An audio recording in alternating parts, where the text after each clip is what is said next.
This hearing began as a routine probation review, but prosecutors quickly revealed serious new allegations: a fatal crash, multiple charges, and a defendant already on felony probation. This is cause numbers 25 DCCR 0838 0839, and then there's 21 37809.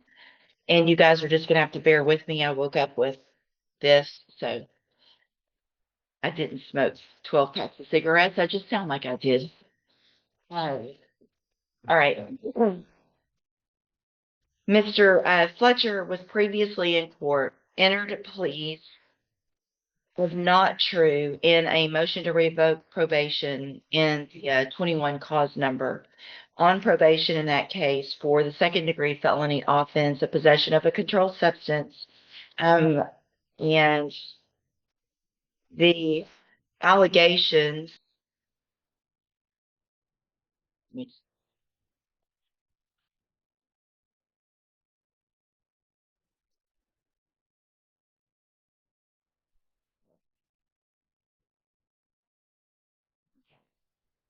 counts 1 through 5 were all pleas of not true. And then I'm just going to try to look back. Were there any pleas of true to any counts, or was that all of the counts? That's what I'm looking at. Does anybody know? Do y'all recall? Those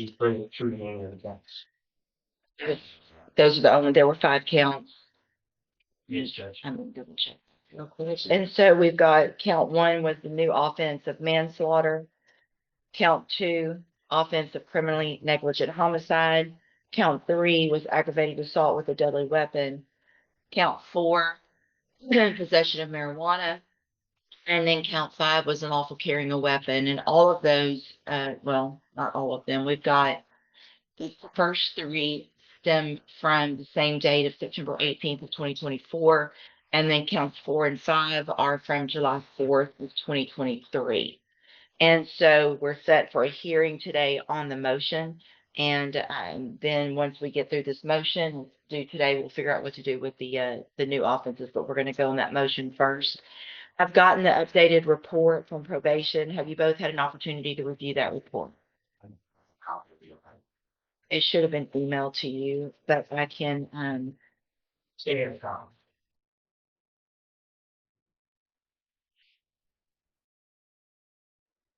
I'll sure was. Upon 1/6. That's a Johnny's report. I don't have any tape. it was some time ago. It looks like the date of the report was actually October 24th of 2025. Yeah. November 24th. This is November 24th. Date of sentencing was supposed to be November 24th. We were set initially then and then reset it for a special hearing to today, so for witnesses. We're good. So can you just come make a copy of mine if you can't find it, please? Okay, thanks. I'll let you take a look at mine, and Ms. Warner's going to bring one for you. And there's a letter attached also that was made part of it.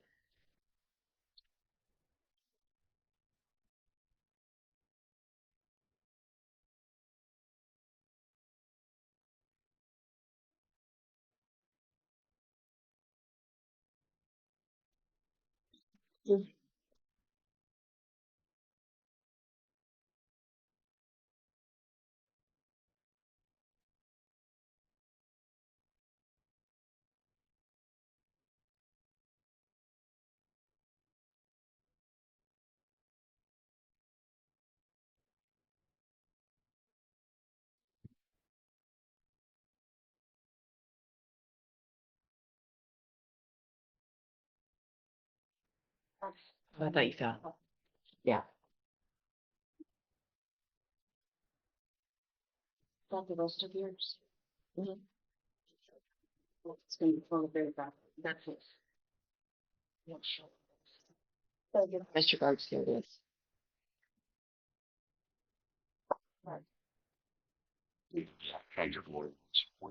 Maybe so. I think that could be it as well. Sorry. No, it's totally fine. We're not seeing it. Okay. Yeah, it's short. I don't think there's anything.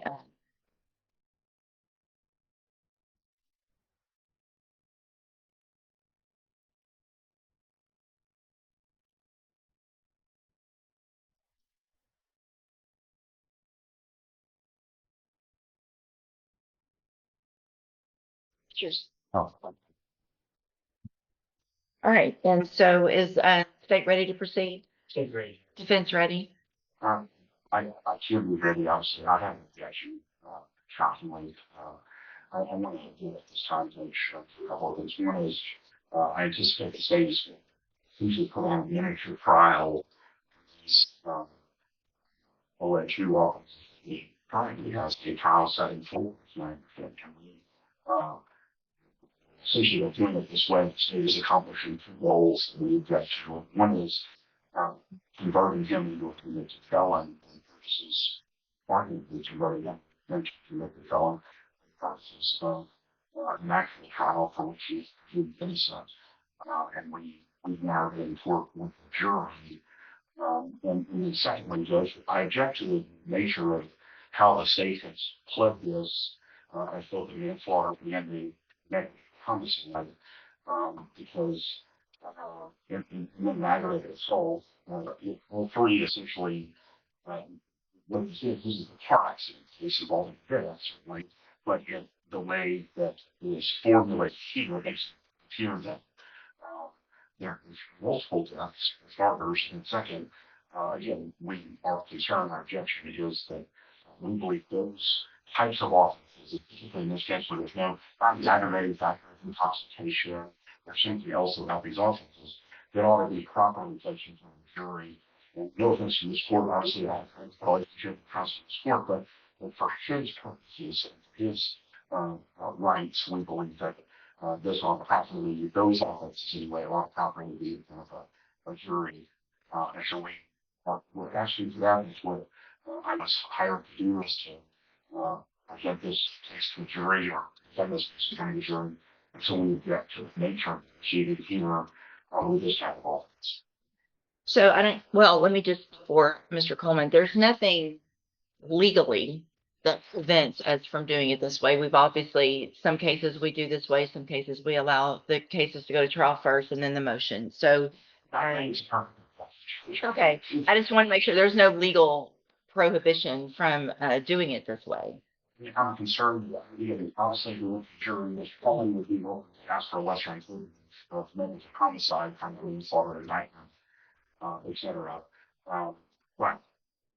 So the indictments, I don't disagree that the indictments that have been handed down by the grand jury are for an aggravated assault with a deadly weapon and a manslaughter. There is not an indictment for a criminally negligent homicide. I can and have in a motion and a hearing found true a lesser offense. But what I don't think would be fair is for me to be asked to find true. The defense argued that these accusations should be decided by a jury, not through a probation hearing, but the court explained that probation violations can be evaluated under a different legal standard. The focus now turns to whether the defendant violated the terms of his supervision. And so we can handle that a couple of different ways, but it would look like if I were to find count one and count two, I think that count one, I'm sorry. Yeah, count one and count two are in essence the same offense, just one a lesser offense of the other. So I don't think that's fair and would agree with that. But what I can do, I guess, is if in fact I find either of them true, it would only be one.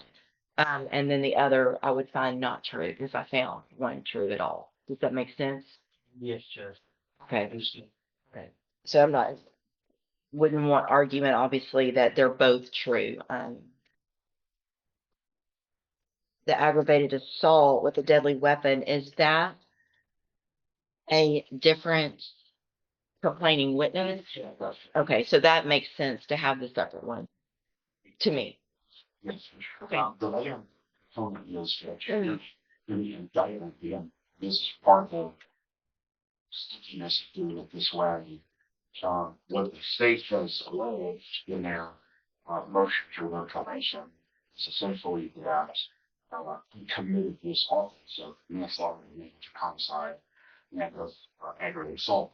Problem is, under the statute 21.5, The state is required to prove with specificity or pleading with specificity what it is, the nature of the recklessness or the nature of the negligence.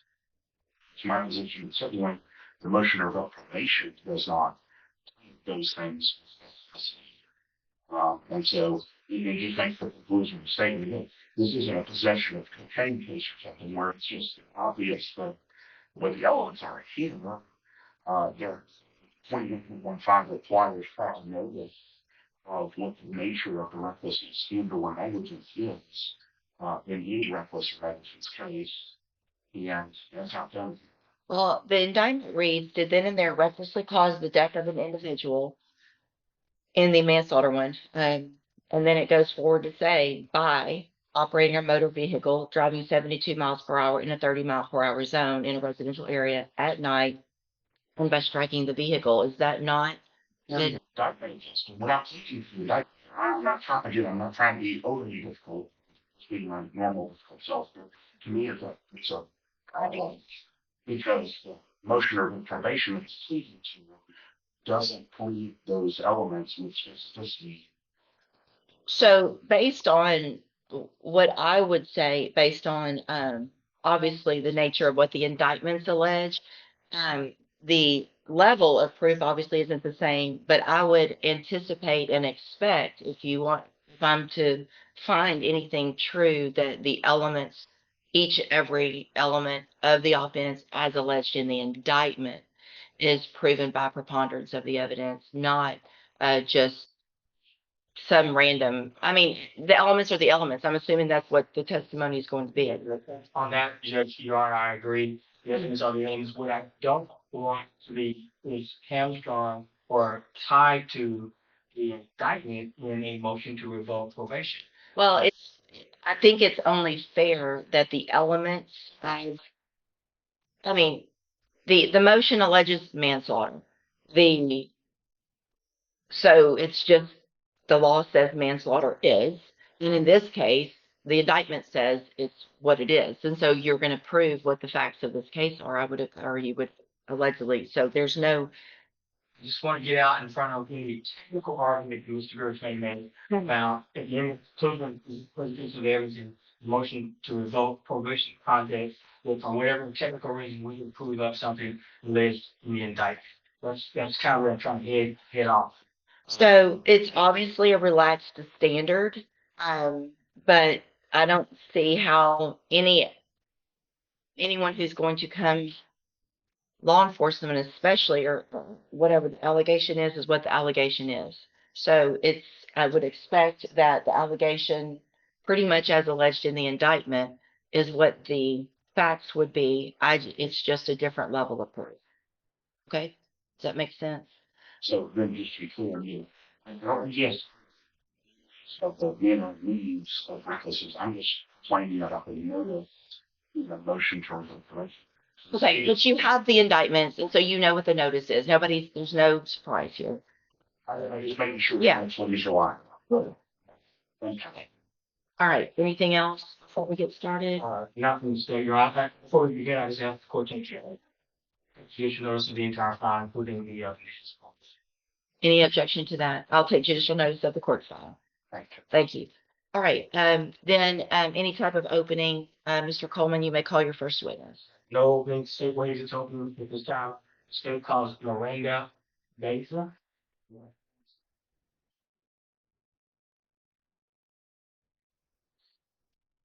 Good morning, ma'am. Good morning. Please raise your right hand. Do you swear or affirm the testimony you're going to give in this hearing will be the truth, the whole truth, and nothing but the truth?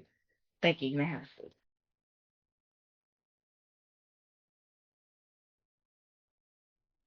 You'll just pull that microphone down, make sure you speak loudly and clearly so we can all hear you, okay? Thank you. May proceed. Your Honor, please state your full name or Miranda Baeza, by Aza. I'll try to pronounce it correctly.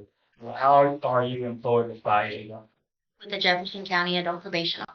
And as part of your duties include supervising individuals who are placed on felony probation. Correct.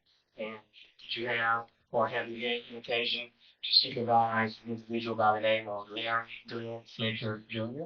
Yes, sir. When you see Larry Glenn Fletcher Jr. in the courtroom. Yes, sir. Could you please point to him and identify him by Article King Days Way? He is to my right in the tan clothing. All right. Yeah, we're going to check the what this document.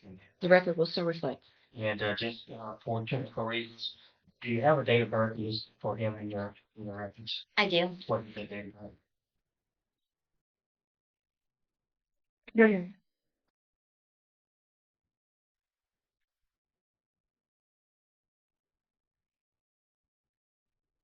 December 12th, 1992. He's on felony probation for what offense? Possession of a controlled substance. What years you leave for that probation? 5 years. And when did he go out on probation? He was granted probation October 11th of 2021. Now, you have not been his probation officer for the entire length of his supervision. Right? Correct. When did you start supervising this defendant? March of 2024. Now, you all, however, are familiar with the process of explaining conditions of probation for each and every probationer, correct? Correct. Do you have any reason to believe that that process was not followed with this defendant? I do not. Do you have any reason to believe that he did not acknowledge those conditions of probation? I do not. Do you have any reason to believe he did not understand those conditions of probation? I do not. And final question is, what is condition number 1 for this probation? Do not commit any new offense. Let's be a little more specific. Any offense against the laws of the state of Texas or any other state or the United States. Is that correct? Correct. Okay. Thank you. Mr. Burks? Sure. Like the term of probation was expired in October this year, is that right? Correct. Yeah. The kid motion to revoke this probation was filed July of 2020, is that right? Correct. He's continued to be on bond and now probation since that time, is that right? Correct. Supervised by you, Correct. Blank, Correct. and you lived in Trump with him, did you? Yes. He was Blank with you when he would meet with you as a currently. Yes, sir. And he was generally fine. The court heard testimony from probation officials confirming the defendant's supervision history. At the center of the case is one key question: did the alleged crash violate the conditions of probation?